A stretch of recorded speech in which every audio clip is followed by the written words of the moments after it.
Tamo se nalazi manastir Ozren. Zadužbina Nemanjića na ovim prostorima ostao nekoliko vijekova ranije napravljen. Zamisli koliko vijekova se zapravo ovdje stalno nekakve borbe vode.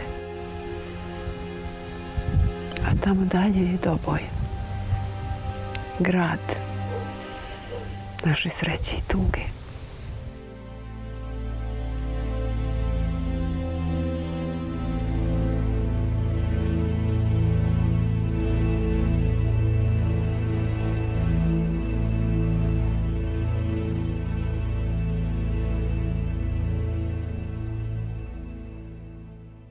...24. septembar je dan D na ovom prostoru. Uveče prethodnog dana smo donijeli odluku da se izvrši kontraudar i pošto je ta jedinica oklopno-izviđačka dovedena na ovaj prostor, vrlo je efikasna za dejstvo po ovakvom terenu, mi smo odlučili da ona bude nosilac tog kontraudara. To je malo predstavljalo iznenađenje za ove jedinice koje su se borile da očuvaju ovaj prostor i bilo je malo nevjerice, ali mi smo ih uvjerili i u tom pravcu smo izdali zadatke. 24. oko 10 časova smo se pomjerili iz pravca manastira Petrovo. Tu nam je bio prihvatni dio gdje smo došli sa pravca Maglaja i došli smo, evo ovdje vidite vazdušnom linijom na oko 1000 metara, imate gore onaj proplanak. Ova konfiguracija zemljišta je bila tada totalno drugačija. Dosta je tu bilo obrađeno, košeno, livade, tako da je sve ovo bilo zemljište i prostor kuda je mogla da dejstvuje pešadija. Neprijatelje, znači njihove snage, a ovdje na ovom pravcu je napadao 3. korpus, je iskoristio taj prostor i u tim jutarnjim časovima 24. je krenuo, kao što je i ovaj deo prostora savlađivao slobodno, ne znajući da je stiglo neko novo pojačanje i da će se nešto novo događati na ovom terenu. I mi smo tada njima napravili ovdje jedan totalni preokret na ovom dijelu, jer smo izbacili iz stroja veliki broj njihovih ljudi. Kada smo prišli, onda smo vidjeli i po izgledu tih ljudi i po naoružanju i opremi koji su na sebi imali su pancire, bili su oni dobro opremljeni. Vidjeli smo da to nisu ratnici sa kojima smo do sada ratovali, nego da su to neki sa strane. Onda smo našli identifikacijona dokumenta i ostalo i bio je to bataljon El Mudžahid.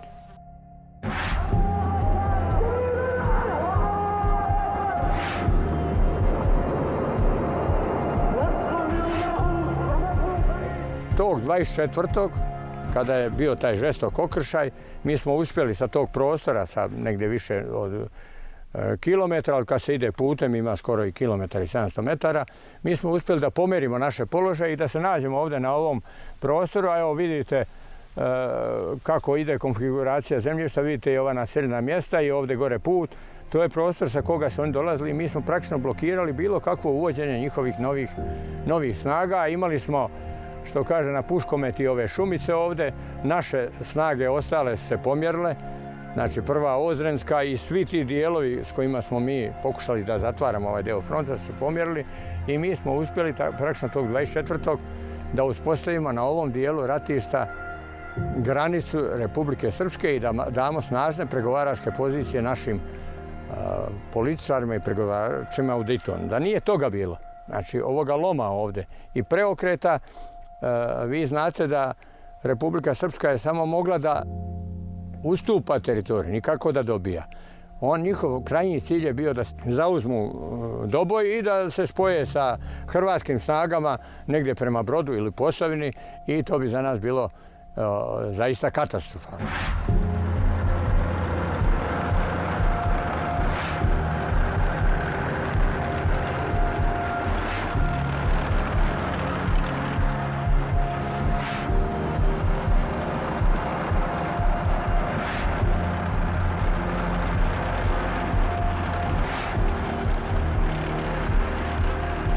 Svaki pojedinac ovdje, i vojnik i starešina, je znao kakav je i koliko je težak taj zadatak. Ovdje smo imali jedan zastoj da se popunimo predahnemo i da vidimo šta nam je činiti dalje i tada u tom predahu, obilasku naših jedinica i pomjeranju ostalih jedinica se popuni taj prostor, pala je jedna granata. Ta njihova granata imala je solidan efekat jer je iz stroja izbačen komandant brigade, moja malenkost. Ranjen sam teško. Poginuo je komandir čete, kapetan Sreto Stanojević, mlad, stasid momak, pun snage. Iza njega u tom momentu je bila ćerkica koja je imala nepun mjesec, nešto više od mjesec dana i jedna od 2 mjeseca supruga koje su bile u Doboju. To govorim jer je on imao izuzetno snažan motiv da brani Doboj, da brani prostor Ozrena, zato što je i rođen na padinama Ozrena prema Doboju. Poginuo je njegov radiofonista Kučuk Siniša, koga je vjerovatno granata ta nesretna pogodila u radio uređaj i teško je ranjen obavještajac Predragović Saša i bilo je beznačajnih još povreda kod nekih ljudi. Ali kad se sve završilo, kada smo sve to sumirali, vidjeli smo da, nažalost, gubitak ljudskog života je vredniji od svega, ali vidjeli smo da, ako se to smije reći, ništa nije uzalud. Na ovom mjestu, na ovim prostorima, desio se jedan veliki preokret. Eto, 3 žrtve, a država dobila stabilnu i čvrstu granicu i zaustavljena jedna moćna ofanziva koja je imala sve namjere i u početnom dijelu čak i rezultate da ostvari konačne ciljeve, a to je da nas zbriše s ovih prostora.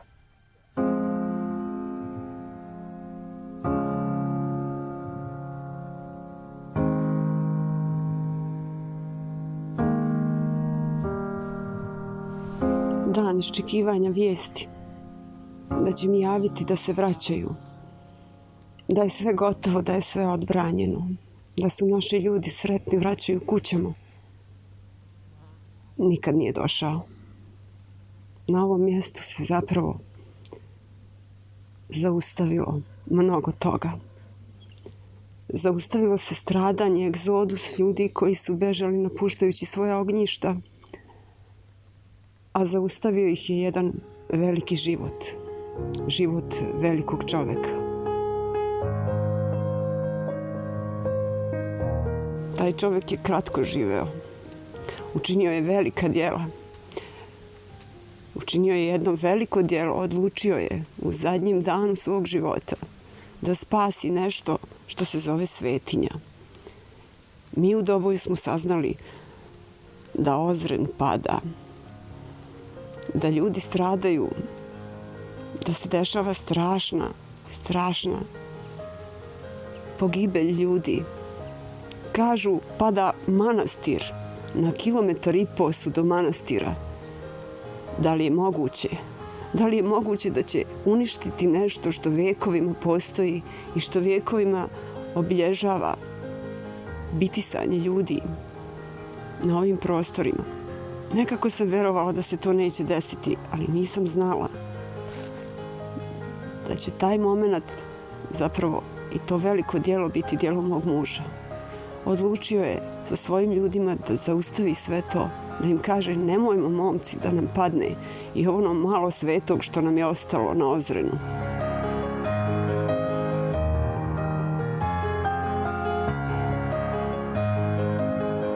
To je bila odlučujuća bitka, pogotovo za nas. Iz Sreto je rodom iz Lipca, tu ozrenski strana. Mi smo poznavali ovaj dio dobro, geografski, i mi smo znali šta to znači za opstanak i Doboja i te cijele regije. Dok većina jedinice je bila momci iz Krajine, Banja Lučka regija, Prnjavor, Prijedor, tako da ti momci nisu znali šta se tu događa i koliko je to bitno, ali su bili s nama rame uz rame i nismo ni posustali ni pedlja. Samo mogu da vam kažem o tom velikom čovjeku, Sreti Stanojeviću, ne samo da je bio veliki čovjek, da je bio pošten karaktera, nego je bio veliki div koji je bio veoma osjećajan. Na prvom mjestu je bio posvećen porodici i cijenio je porodične želje i težnje. Pored toga porodičnog, normalno bio je veoma odgovoran kao oficir. Kao prvo bio je čovjek, a bio je oficir u pravom smislu te riječi. I kao pojava i stručnjak u svom poslu, pedantan, odgovoran, vodio je računa o svima. On je išao uvijek gdje je najopasnije. Mislim da on bio jedna divna kombinacija ljudi sa ovog kraja. Sve plemenito u sebi sadržao. Čekala sam vijest da mi kažu doći će kući. Kući smo ga čekali mi, nas 3. Njegove 2 devojčice koje je obožavao, voleo. Možda i više nego što se može roditeljska ljubav objasniti. Zapravo, on sve što je pružao je maksimalno od sebe, a svi koji su ga znali, to su znali da cijene. Učinio je plemenitim svaki život koji se u njegovom okruženju našao. Kažem, on je bio nježni div. Čovjek skoro 2 metra visine, uvijek smo se šalili, 120 kg imao, on nije bio debel. Kad uđe u stan, on odmah skida sa sebe jaknu i onim velikim rukama uzme male bebe i traži, insistira da on njih kupa, da on njih preslači. Imali smo zajednički put, a to je bio njegov ratni put. Jer to je bilo vrijeme koje sam imala priliku provesti s njim.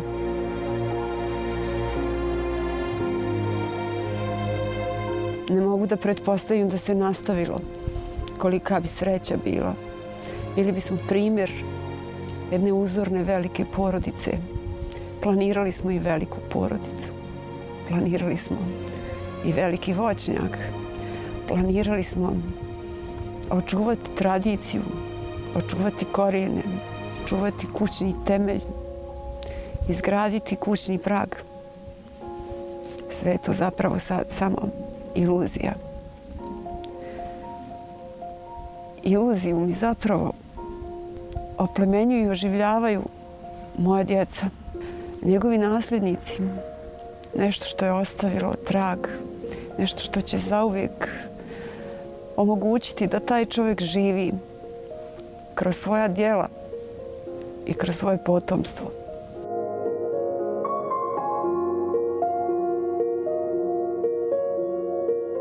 Moram da pomenem i ove 2 trešnje ovdje. Same su porasle. Trešnja je voće koje je on voleo. Krošnje trešnje ga na neki način čuvaju od zaborava.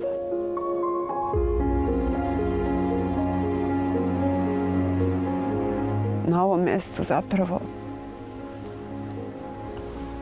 svakog prolaznika podsjeti da je taj mladi čovjek živeo sa smislom.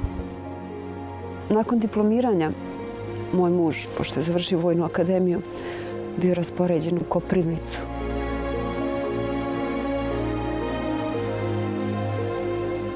Bili su jedno vrijeme zarobljeni u kasarni, zato što u tom periodu vojska nije smjela da radi ništa, da bude deo državnih aparata koji su tada trebali da reaguju na način da očuvaju integritet te naše države koja je nekad bila zvana kao Jugoslavija, koja se rasparčala, znamo i svi.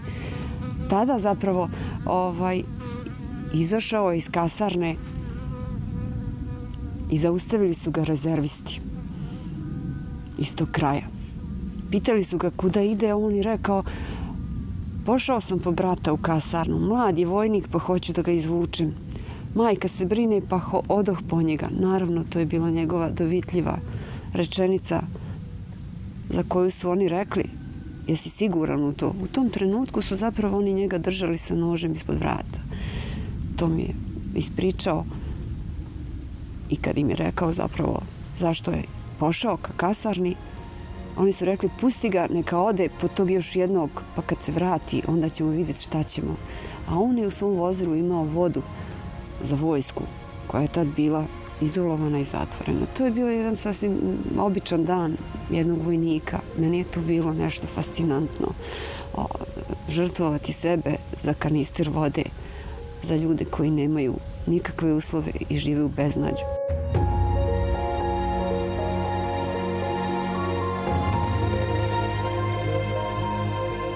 I tad je ostao živ. Kad se ta kasarna zapravo konačno zauzela od strane hrvatskih vojnika ili teritorijalaca, ne znam tad šta se dešavalo tamo, pustili su ih da se izvuku iz kasarne. Dakle, Sretini roditelji nisu znali šta se s njim dešava tad. On kako je otišao iz Banja Luke, čuli su da je otišao u Koprivnicu i to je bilo sve.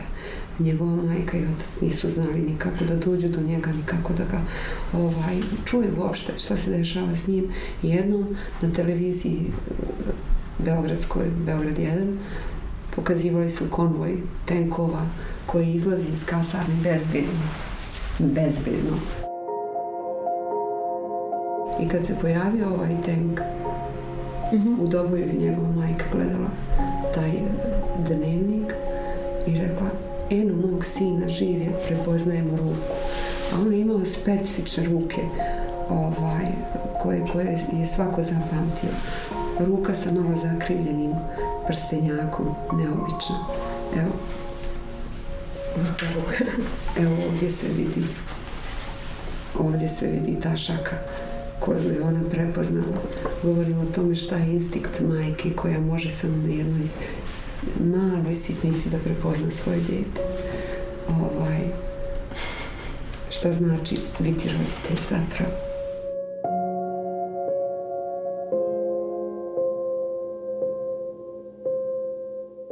Odjednom dolazi nekakav autobus iz Beograda koji treba da ide s njim i njegovim vojnicima u Tuzlu da izvuku tehniku.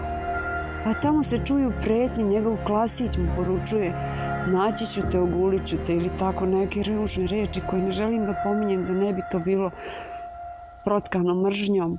Na ovom mjestu ne želim da pominjem mržnju. No, taj autobus iz Beograda, autoprevoznik, privatnik, je kasnio 2,5 sata.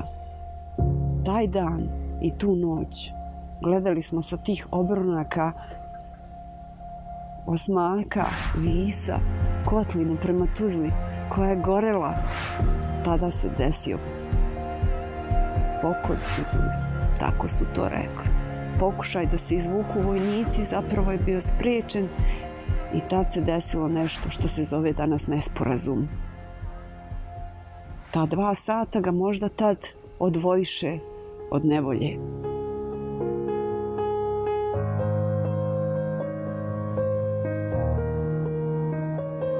Mi smo tada u grupi bili komandir čete Stanojević Sreto, taj moj načelnik bezbednosti iz brigade Saša Predragović i vojnik Kučuk Siniša. Kada je pala ta granata, znači desila se tragedija.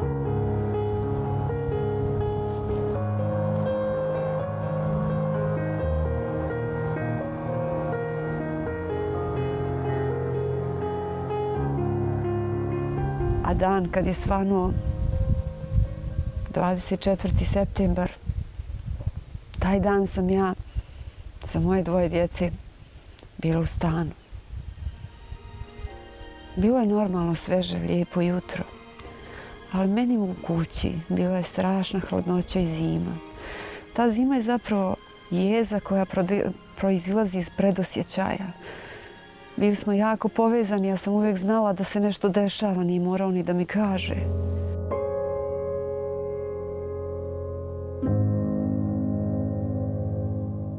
To jutro sam otišla u našu spavaću sobu sa djecom, sjela na njegovu stranu kreveta i odjednom mi prosijelo sunce.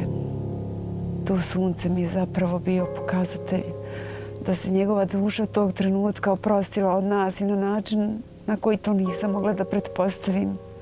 Danas njegov život koji je on tad, to jutro, izgubio, pretvorio se u njegovu dušu koja nas štiti i čuva. U svim nezgodnim i teškim trenucima svih ovih godina iza mene uvek je postojao znak da je on uvijek tu i da nas čuva. Onako kako je čuvao sve ljude koji su ga znali za njegovog života.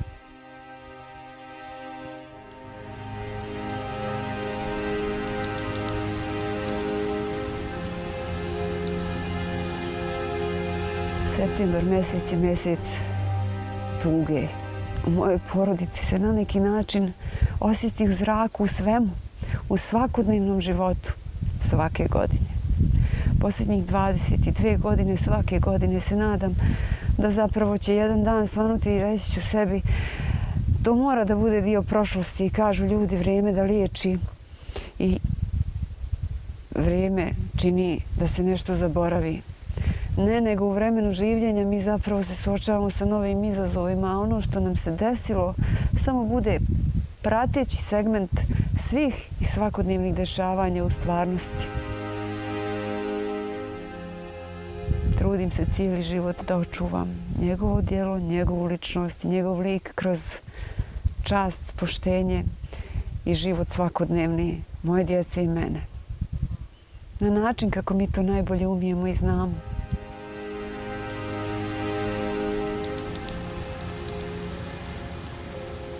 Nekoliko dana posle tragedije Sretini vojnici su došli kod mene kući da izjave saučešće i da donesu ono što je ostalo i što su našli na mjestu stradanja. Šapka njegova koju je on dobio tokom rata, kako su se uspjeli snalaziti sa uniforme, je bilo nešto što je ostalo čitavo. To mi je sad suvenir. Nadam se da će ostati u porodici dugo. Jer kako kažu, ugasila se krsna svijeća, ali sreća.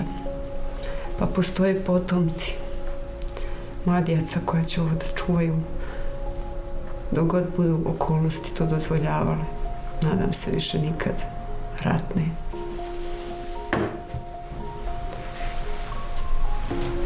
Ono za što mi je trebalo jako puno snage je nešto što sam morala otvoriti.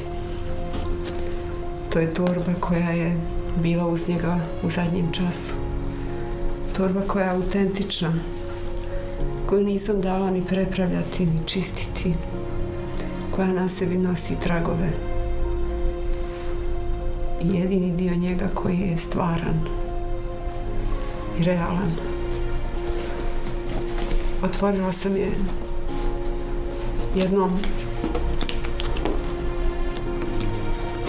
da vidim posljednje trenutke koji su ga u životu ovozemaljskom vodili i držali.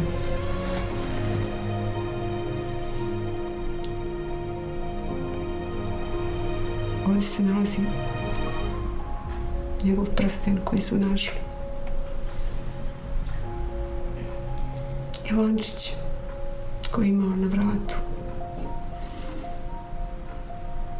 prije nego što ga je granata pogodila.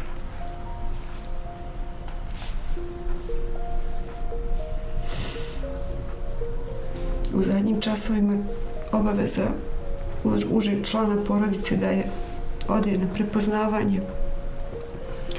Mene nisu vodili zato što sam bila kući sa djecom i bebom taj dan, to jest Mašom i Jovanom. Išla je njegova sestra koja, kad je vidjela ostatke, više se nikad nije oporavila.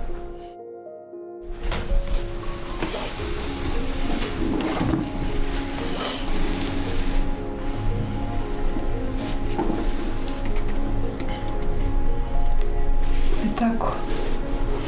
Tragovi Ozrenske zemlje koja nam je i sveta i prokleta.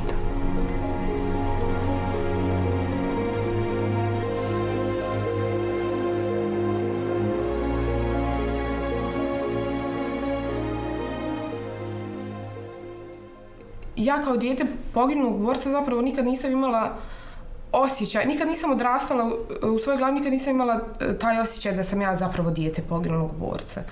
I nikad se zapravo nisam ni suočila sa tom činjenicom da ja nemam jednog roditelja.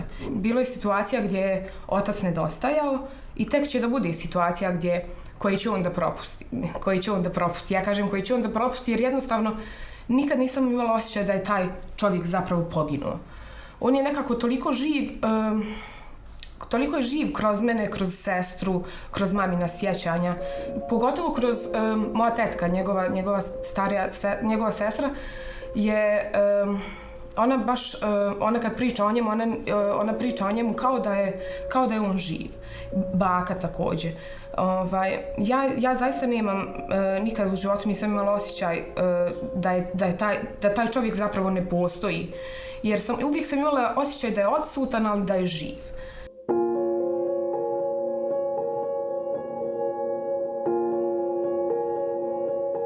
Moj prvi susret sa činjenicom da on nije živ je bilo tek na 20. godišnjicu od njegovog stradanja.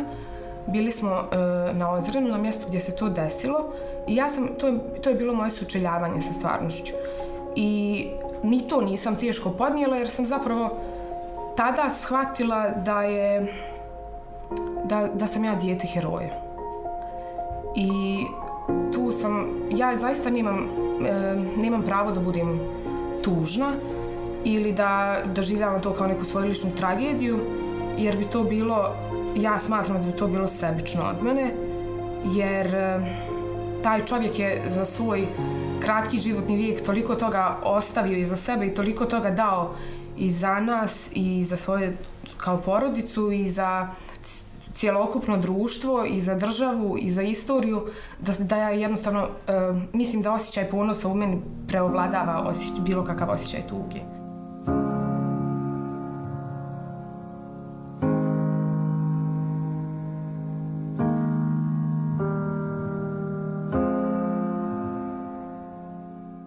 Za mene odrastanje i spoznaja da živim bez oca je bilo jako tragično, jako teško saznanje. I kroz osnovnu i kroz srednju školu jako sam se teško nosila sa tom situacijom.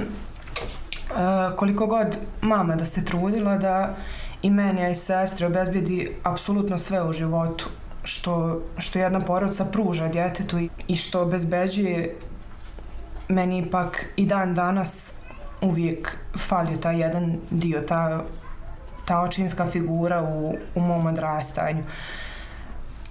Iako nisam imala priliku upoznati ga i shvatiti kakav je on kroz priče mame, kroz priče ljudi koji su ga znali, ja sam stvorila sliku o njemu da je on bio jedna jako plemenita i dobra osoba i osoba koju su apsolutno svi voljeli i poštovali zbog toga što je on bio i što je uradio za svojih 30 godina života. On će uvijek biti neko ko je vrijedan i ko će uvijek imati moje divljenje.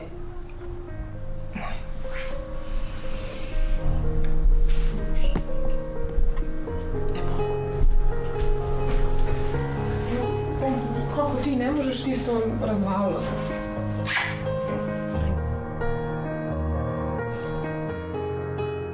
Ono što je zanimljivo je da iz Beograda došao u Banja Luku. U Banja Luci je završio te 3. i 4. godinu akademije, a načelnik u školskom centru tada kada je on bio pitomac je bio Čika Miko. On je bio starješina u akademiji i tada su nakon akademije normalno otišli svi svojim putem, razišli se. Kako su njih dvojica završili? Zajedno. Miko je ostao u Banja Luci, a Sreto otišao u Koprivnicu. Da, i onda kad je otišao u Koprivnicu, zapravo, naravno, koji svaki profesor, nastavnik, ostao mu je u sjećanju Miko Škorić. Zato što je bio dio škole i dio obrazovanja njegovog. Iz Koprivnice u Mitrovicu, pa kroz cijelu Bosnu do Sarajeva, do Zlatišta, i kad smo se vratili u Doboj 1993. godine, Miko Škorić je bio tad na brodu. I kada se kasnije u Doboju formiralo odeljenje 2. oklopne brigade, Sreto je iz Dobojske brigade prešao u 2. oklopnu zbog stručnosti. I tu ponovno onda odlazi on u komandu stana tražeći gorivo za svoju ekipu u Rudanku. Ja mislim da je tamo bila komanda i nailazi na Miku.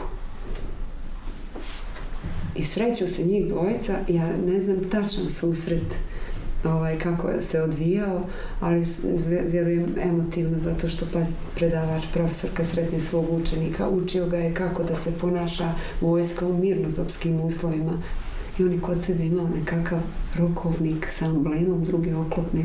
Mislim da mu je napisao posvetu i dao, imam ga sačuvanog, pokazat ću vam. I od tad poslije svako malo su se viđali, družili, snalazili i djelovali kako su mogli. I onda poslije toga svako malo kad se dešavalo nešto u Doboju, uvijek su se našli da razmijene mišljenja ili iskustva, šta dalje, kako dalje. Isprepletale im se sudbine. Isprepletale i konstantno su bili nekako u dodiru. Rat ima svoje čudnovate i priče i tokove, i kad se i gine i kad se strada, postoje i neki momenti verovatno sreće.